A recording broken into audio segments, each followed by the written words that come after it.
Baik, Assalamualaikum warahmatullahi wabarakatuh. Bismillah tawakkaltu ala Allah, la haula wa la quwata illa billah. Asyhadu an la ilaha illallah wa asyhadu anna Muhammadar Rasulullah. Allahumma salli ala sayyidina Muhammadin wa ala alihi wa sahabatihi ajmain ma ba'd. Kita lanjutkan lagi halaman 266. Kita ulang satu baris terakhir. Ya, wabada kalam setelah kita bicarakan itu semua tadi di atas. Yahqir nafsaka waktum amraka, hinakan dirimu, rendahkan hatimu, ya, bersembunyilah dan tutupi dirimu. Bersembunyi, tutupi, hinakan. Jangan pernah bercerita Anda punya karomah. Jangan pernah bercerita Anda waliullah. Jangan pernah cerita doamu mustajabah. Sembunyikan. Sampai kapan? Sampai nanti kamu diberi izin. Ada surat izinnya. Silakan Anda memproklamirkan diri, mangga. Tapi nanti, jangan sekarang. Sekarang mah sembunyikan saja dulu. Dalam pelajaran ilmu tasawuf pada bab pertama, memang kita diperintahkan oleh mursyid harus bersembunyi. Idfin nafsaka fi ardil khumul. Sembunyikan dirimu di tanah kosong. Ya, jangan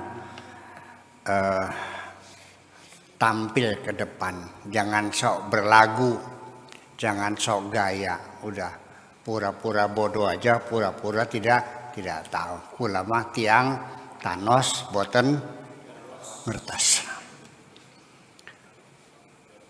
Jadi dikubur itu artinya disembunyikan, sembunyikan saja. Mereka selalu mengatakannya tidak tahu. Orang arti beli paham, tengartos, udah selesai. Jadi gimana? Nggak paham, udah selesai. Ya, karena bagaimanapun juga, ketika baru tahapan awal, ya umpamanya ibaratnya seperti lampu itu, lampu ceplik. Yang dari kaleng susu, ya, dibolongnya dikasih kapas, ya, taruh minyak tanah kecil gitu, 90 lentera biasanya itu. Kalau lampu kamu masih kecil, punten, jangan sok bergaya dibawa keluar, kena angin mati, paham nggak? Jadi sembunyikan saja di pojok, ditutupi, kekeb. Nanti nggak kekep tuh. Tutupnya pendil itu namanya kekep tuh. Disembunyikan. Nanti kalau sudah apinya besar, silahkan Anda keluar boleh. Semakin angin kencang, maka api itu semakin besar. Kalau apinya masih kecil, iya, jangan sok bergaya sembar sembur kayak ulah dumung. Iya. Nah itu. Jadi artinya, dan nanti pun juga setelah final Anda diakui sebagai kekasih Tuhan, sebagai wali Allah, dapat punya maunah, punya karomah dan sebagainya, itu juga nanti jabatan Anda sebagai apa? Sama saja seperti jabatan di suatu negara, ada program menteri-menteri, ada wali kutub, wali abdal, wali segala macam, wali majlis dan sebagainya. Nah, maka nanti sekalipun sama-sama jadi wali juga tetap dia jabatan sebagai apa? Sekalipun sama-sama pejabat tingginya, beda. Nah, kalau kamu itu diangkatnya sebagai menteri penerangan, ya harus banyak ngomong. Kalau diem saja disalahin, betul enggak? Tapi ketika jabatanmu sebagai kepala badan intelijen, ya kamu tidak boleh banyak ngomong tuh. Jadi beda, ada waliullah yang kayak intelijen, ya kalau ditanya nggak tahu. Ya silakan cari sendiri aja lah. Menutup diri itu bukan karena dia tidak tahu, memang dia tugasnya beda. Gitu. Lain dengan seorang menteri. Nah makanya nanti kalau dia sebagai menteri penerangan biasanya itu kan dengan pengetahuan yang luas, wawasan, pengalaman dan sebagainya, maka dia yang menjadi ulama solehin, ulama amilin yang membimbing masyarakatnya itu. Ya, mesti dibedakan begitu. Kemudian lagi, apabila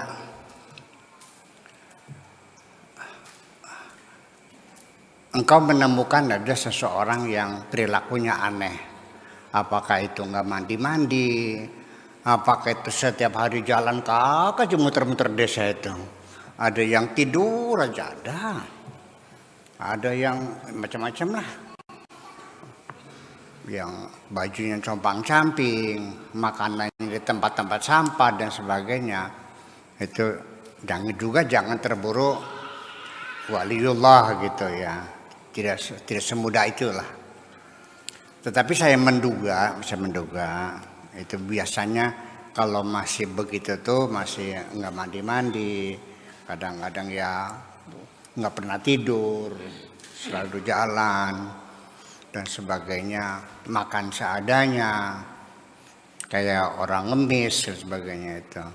Nah itu belum jadi wali, belum tuh, masih dalam proses. Masih banyak sekarang ini orang yang masih dalam proses. Kita doakan saja mudah-mudahan cepat nyampe kan gitu. Nanti kalau sudah nyampe pasti dia itu akan dikembalikan lagi kepada masyarakatnya untuk memberi manfaat. Entah bikin musola, entah bikin masjid, bikin madrasah, bikin pesantren, bikin padepokan, bikin macam-macam lah. Toreko ini membimbing masyarakatnya. Iya, pasti akan dikembalikan. Dan biasanya usianya itu ya biasanya sama dengan para nabi, para rasul. Itu biasanya itu di atas umur 40 tahun. Ya, saya belum pernah melihat ada waliullah umurnya 30 tuh, 25 tuh. Karena usia 25-35 itu masih rawan ya, mudah tergoda. Ya, jadi ya biasanya umur 40. Tuh, rata-rata para nabi, para rasul itu umurnya 40 tahun baru diangkat sebagai rasul, sebagai wali dan sebagainya itu. Jadi kalian yang umurnya belum 40 sekalipun sudah doanya mustajabah banyak ini, nggak usah diproklamirkan lah. Ya, kalau mau nolong aja mangga silakan, dijampil lah, disembur. Ya, comana ya barangkali jadi kabul, nggak ada masalah kok itu. Tapi jangan memproklamirkan dirimu sebagai apa gitu. Oke, itu saja maknanya.